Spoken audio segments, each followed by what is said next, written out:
بسم اللہ الرحمن الرحیم۔ بخاری اور مسلم میں بنی اسرائیل کے ایک قاتل کا واقعہ نقل کیا گیا ہے۔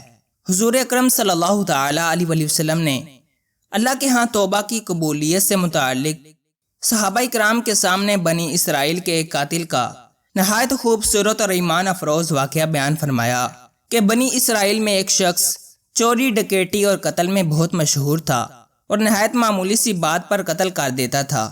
ہوتے ہوتے اس کے ہاتھ سے 99 افراد کا قتل ہو چکا۔ اس کے بعد اس کے دل میں احساس پیدا ہوا کہ مجھے بھی تو اللہ کے ہاں جانا ہے۔ چنانچہ یہ فکر بڑھتا رہا اور لوگوں سے معلومات کرتے ہوئے سرگرداں پھرنے لگا کہ کیا میری توبہ قبول ہو سکتی ہے یا نہیں۔ کسی عالم شخص سے ملاقات کی فکر ہوئی کہ معلوم کیا جائے کہ ایسے شخص کی توبہ قبول ہو سکتی ہے یا نہیں۔ اس حوالے سے لوگوں نے ایک عابد شخص کے پاس جانے کا مشورہ دیا۔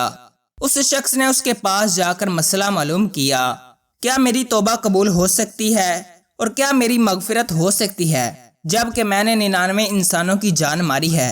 تو اس عابد شخص کو اس مسئلے کے بارے میں زیادہ معلوم نہیں تھا، تو اس نے اپنی عقل سے قیاس آرائی کی کہ جو آدمی 99 انسانوں کی جان مار سکتا ہے اس کی مغفرت کہاں سے ہوگی۔ چنانچہ اس نے کہہ دیا کہ تیری توبہ قبول نہیں ہوگی۔ تو اس شخص نے غصے اور جلال میں آ کر اس کو بھی قتل کر کے 100 کا ہندسہ مکمل کر دیا کہ جب میری توبہ قبول نہیں ہونی تو تجھے بھی ختم کر کے 100 پورے کر دیتا ہوں۔ چنانچہ اس نے 100 کا ہندسہ مکمل کر دیا، مگر اس کے دل میں پھر بھی یہ خیال تھا کہ میری مغفرت کی کوئی نہ کوئی شکل ضرور موجود ہوگی۔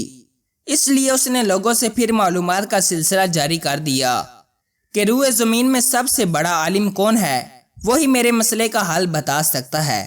آخر لوگوں نے اس کو بتلایا کہ فلاں جگہ ایک عالم رہتا ہے، اس سے جا کے معلوم کرو۔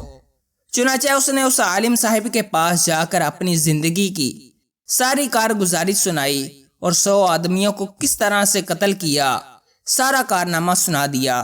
معلوم کیا کہ اب بتلائیے کہ میری توبہ قبول ہو سکتی ہے یا نہیں، کیا اللہ کے ہاں مجھ جیسے گناہ گار کے لیے بھی مغفرت کا کوئی خانہ ہے۔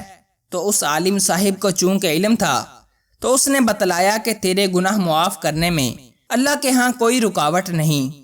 اللہ کی رحمت کا سمندر تجھ جیسے گناہ گاروں کے گناہوں سے بہت بڑا اور بہت وسیع ہے۔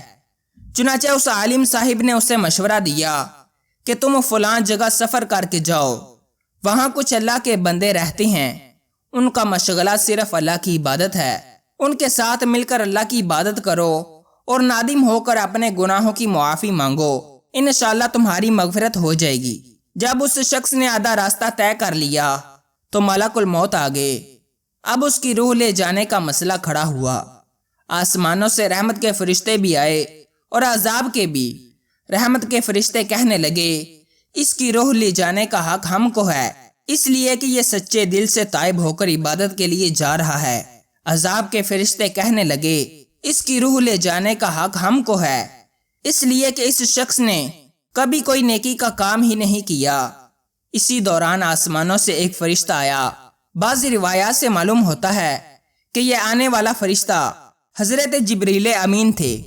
چنانچہ اس فرشتے نے تشریف لا کر ان دونوں طرح کے فرشتوں کے درمیان یہ فیصلہ کیا کہ دونوں طرف کی مسافت ناپ کر کے دیکھ لو، جہاں سے آ رہا ہے اس کی مسافت قریب ہے یا جہاں جا رہا ہے وہاں کی مسافت، لہٰذا جہاں کی مسافت قریب ہو اس شخص کو وہاں والوں میں شمار کر دیا جائے۔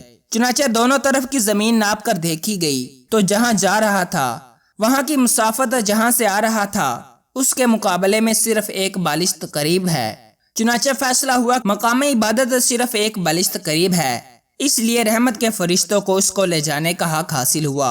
چنانچہ اللہ تعالیٰ کی طرف سے اس کی مغفرت کا اعلان ہو گیا۔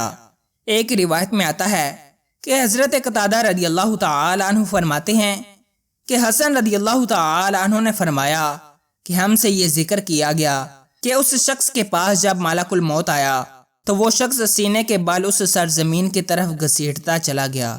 حدیث قدسی میں آتا ہے کہ میں اپنے بندے کے ساتھ اس کے گمان کے مطابق ہوتا ہوں اور وہ جہاں بھی یاد کرے میں اس کے ساتھ ہوں۔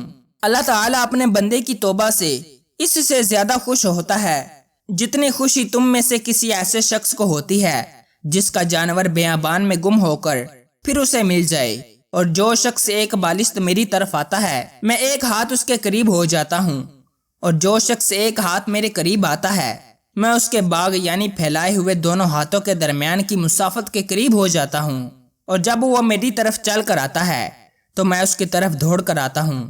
اس واقعے سے معلوم ہوا کہ انسان جب بھی سچے دل کے ساتھ توبہ کرے گا تو اللہ تعالیٰ ضرور قبول فرمائے گا۔ انشاءاللہ یہ واقعہ خصوصاً ان حضرات کے لیے حوصلہ افزائی اور معاونت کا سبب ہے جو کہ بڑے بڑے گناہ کر کے اب مایوسی کی زندگی گزار رہے ہیں، کیونکہ شیطان انہیں مایوس کرتا ہے۔ بہرحال گناہ گار کو شیطان کی باتوں میں آ کر مایوس نہیں ہونا چاہیے، بلکہ اللہ کی رحمت سے اچھی امید رکھ کر سچی توبہ کے ذریعے اپنے آپ کو پاک و صاف کر لینا چاہیے۔ اللہ تعالی ہم سب کو عمل کرنے کی توفیق عطا فرمائے، آمین۔ ملتے ہیں اگلی ویڈیو میں، تب تک کے لیے اللہ حافظ۔